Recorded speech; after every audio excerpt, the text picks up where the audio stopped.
I understand that. So the 50 billion, where will that money come from? A lot of it will come from the racket that is going on. The government has been creating money, particularly during the pandemic. That money goes into the system, it goes into banks, the banks lodge it with the Bank of England, the Bank of England pay them interest on it.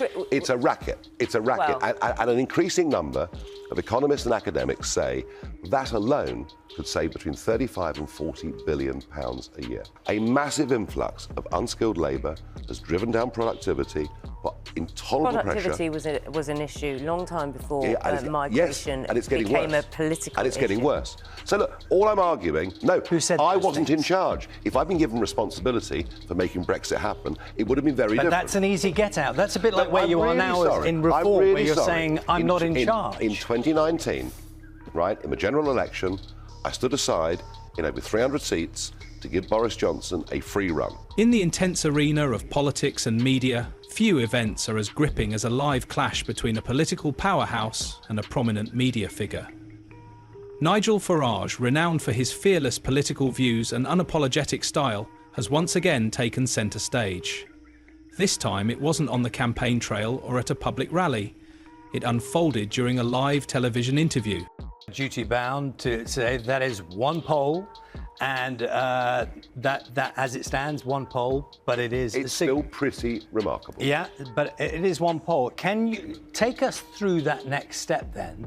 So you are understandably looking at that poll and seeing it as a moment, a clear moment in the election campaign. What do you think that translates to in terms of your showing, in terms of MPs come the day? Because as you well know, there is a big difference between claiming yourself as the opposition to Labour right now. Hey, quick favour before we move on. If you find this political content interesting, go ahead and like the video and subscribe to the channel. Most of you watch without subscribing and it's free, but it helps us out so much. Have you done it yet? Thanks a ton for the support. Now let's get back to the video. People I have will no want to targets. if you say you're going to be a credible opposition, or you want to be a credible opposition, you will need seats. So how many? We're going to win targeting? seats. How many? I don't know. If this momentum continues, at the moment... This wasn't merely about winning a televised debate. It represented something far greater, a deepening rift between mainstream media narratives and the voices rising to challenge them.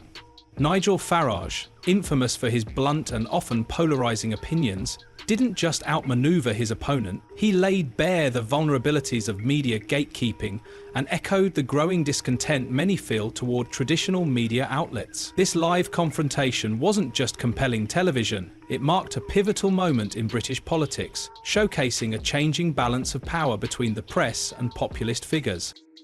Back in 2015, when I led UKIP into a general election, we got 4 million votes and 1 seat. I mean, never before had anybody got so many votes for so little reward. But we're looking this time at many, many more votes than 4 million. We're hoping to get through the electoral threshold. Whatever we do, we may not get the number of seats we deserve, but are we going to win seats in Parliament? Yes. How many? The tension was palpable the moment Nigel Farage entered the BBC studio. It was evident the presenters weren't aiming for a fair exchange of ideas. Their mission was clear: to challenge, discredit and corner him into making remarks that could be weaponised against him. But Farage came ready. Years of navigating hostile media had sharpened his skills, and this was no exception. Every pointed question designed to unsettle him was met with calm confidence as he tackled each challenge with practiced precision. No, Nigel Farage, from your team and the work that you do, you must know what your target is now, given where... I have no idea. I have no idea. All I know is this. The Labour Party are massively ahead in the polls. The Conservative Party have not bounced one little bit in these first 3 weeks. They're not going to.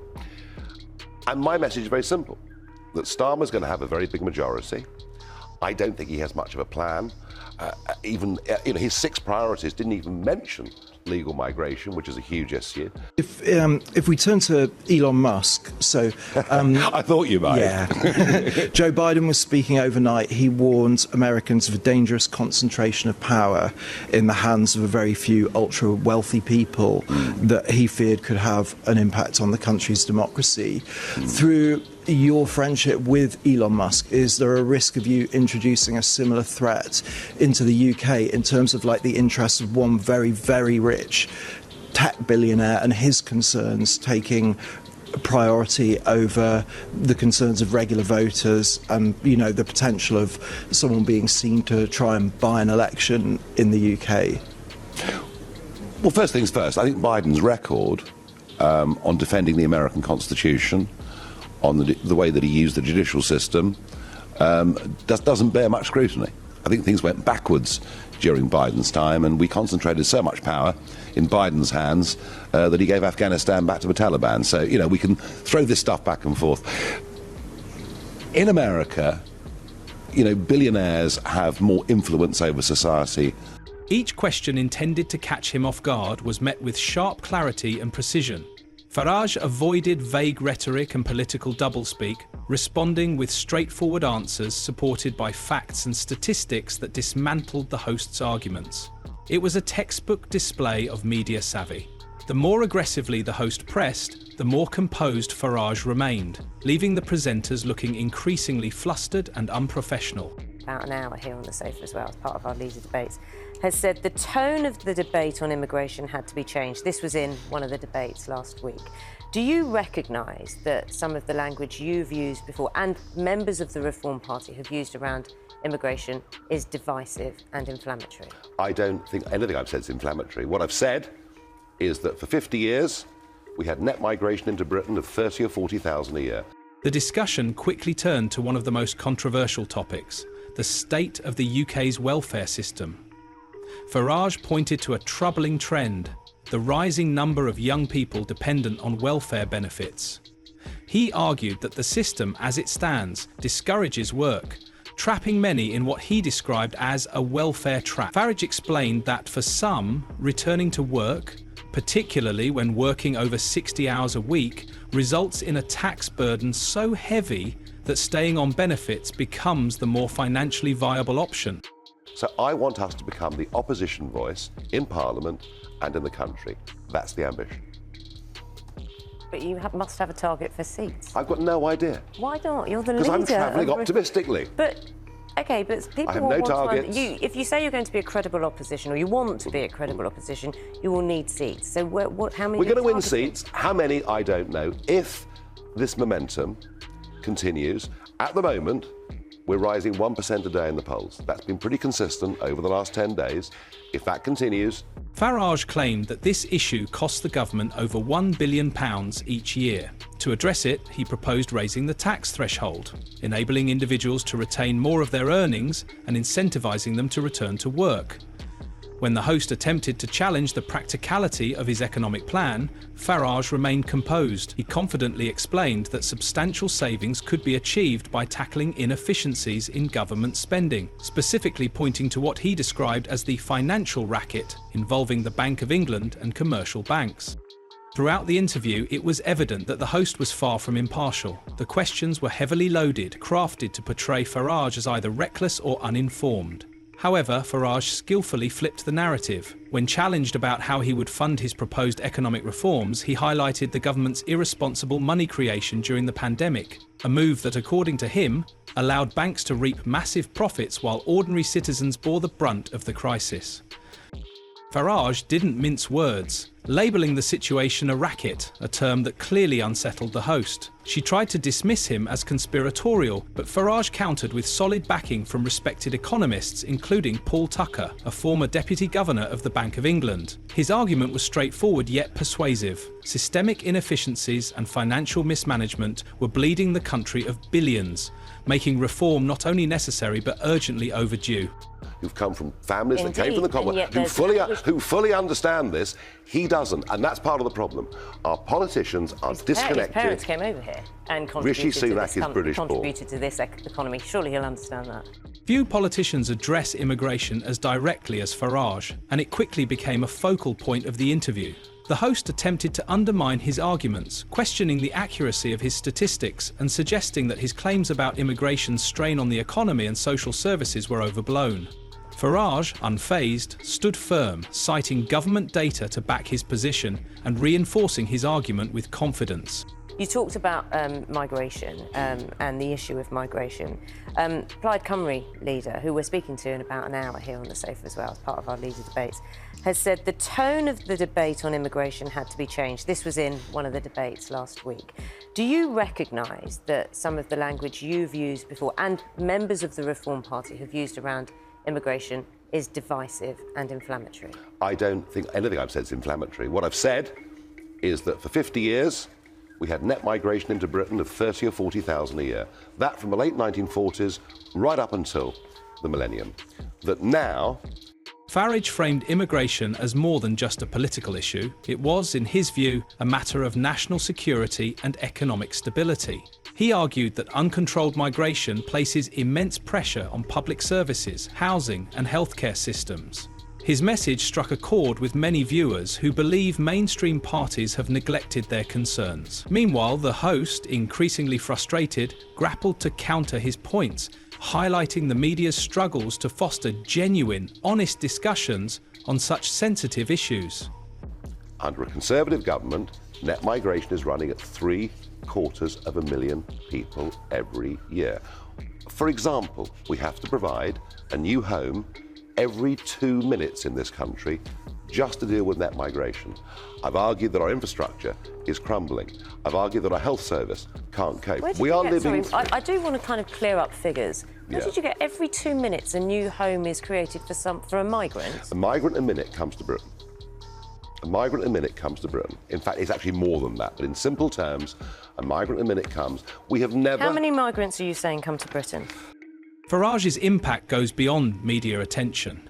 Recent opinion polls reveal that his Reform UK party is steadily gaining momentum, even outperforming Labour in certain regions. This isn't just a reflection of frustration with traditional parties. It marks a significant political shift. Farage's unapologetic positions on immigration and economic reform are resonating with voters who feel let down by years of unfulfilled promises. On the streets of Britain today has come in the last 2 years. Now that figure, I will say... Which is extraordinary. That figure, we have fact-checked that figure, and that figure takes a look at the people who are coming in and hasn't accounted for the people who have left. A migrant a minute is net, but the gross figure is 2.5 million people. 1 in 30 is not net, is it? And here's the thing. Half of those that have come aren't coming to work. They're coming as dependents. Where did you get that figure? 52% that have come as dependents. We've even allowed 125,000 Who in the future could work, yeah? Children don't come over here and not work, do they? This is making us poorer. It's very interesting. Farage's rising popularity is no coincidence. He taps into genuine frustrations, positioning himself as a leader who listens and takes action. His message is clear. Britain needs change, and he's ready to deliver it. This unwavering focus, paired with his skill in navigating media scrutiny, has left many questioning whether Farage might spearhead a significant political transformation in the UK. Are you able to say honestly that you don't see that that is divisive? You are placing him as the other. The other. He is. He's a different class. The colour of his skin comes into he's British born, for goodness. Don't forget, 40%. Our culture, hang on a second. History. Hang on a second. 40% of the contribution in 2 world wars came from Commonwealth countries. There are plenty of people here. As the interview went on, the host's frustration became increasingly evident. What started as a calculated effort to corner Farage gradually unravelled into visible agitation. The more the host pressed, the more composed and effective Farage's responses grew. His calm and measured approach stood in stark contrast to the host's escalating emotional tone, highlighting the imbalance in the exchange. Everyone says we need net migration for GDP, the size of the national cake. Actually, GDP per capita, per person, has fallen for the last 6 consecutive quarters. A massive influx of unskilled labour has driven down productivity, but intolerable productivity pressure. was an issue long time before migration yes, and it's getting became worse. a political And it's getting issue. worse. At one point, the host's voice quavered as she struggled to regain control of the interview. Farage, however, remained unfazed, calmly and confidently delivering his points. The audience couldn't help but notice the shift in dynamics. Farage was dominating, not with aggression, but with composure and fact-driven arguments. This wasn't just a triumph in the media, it was a significant political win. For many viewers, this moment wasn't about aligning with every policy Farage proposed. It was about seeing a leader who stood his ground and addressed key issues with plain, direct language. It served as a wake-up call for established parties, long complacent in their dominance, who may soon find themselves struggling to counter a political force they had underestimated. Farage's success depends on more than winning media battles. It lies in converting public support into tangible political influence. As his Reform UK party continues to gain traction, the prospect of Farage becoming a key player in government is increasingly within reach. Nigel Farage's live television confrontation with a mainstream host was more than a fleeting viral moment. It symbolised the widening gap between the political establishment and the surging populist movements. Farage didn't simply win a debate, he showcased what strong leadership under pressure truly entails. His calm demeanour, clear responses and ability to highlight media bias struck a chord with viewers nationwide. The Labour Party, Keir Starmer yesterday, set out his 6 priorities. This wasn't one of them. It's interesting, isn't it? Because you talk about a breach of trust, and trust has become one of the very key elements, maybe more so than previous elections this year. You're involved in this trust issue too. You're sort of step aside from the debate, but given your role in the Brexit vote, which was won, and the promises that you made alongside the existing government at the time, you know, there were lots of people making lots of arguments, but you were knee-deep in that about what would change if we left the European Union. And it hasn't happened. And you were one of those telling us what it would be like. And it hasn't happened. Well, let's fact check this, shall we? What I said in the referendum is we would be in charge. This moment has ignited widespread debate about Farage's future in British politics. Could he spearhead a political revolution? Could he one day become Prime Minister? One thing is clear, the UK's political landscape is undergoing a transformation, and Nigel Farage stands firmly at its epicentre. If his momentum persists, this live confrontation could be seen as the pivotal moment that launched him into the upper ranks of British politics. If you found this breakdown insightful, don't forget to like and subscribe to our channel. Check out more videos here for the latest updates and analysis.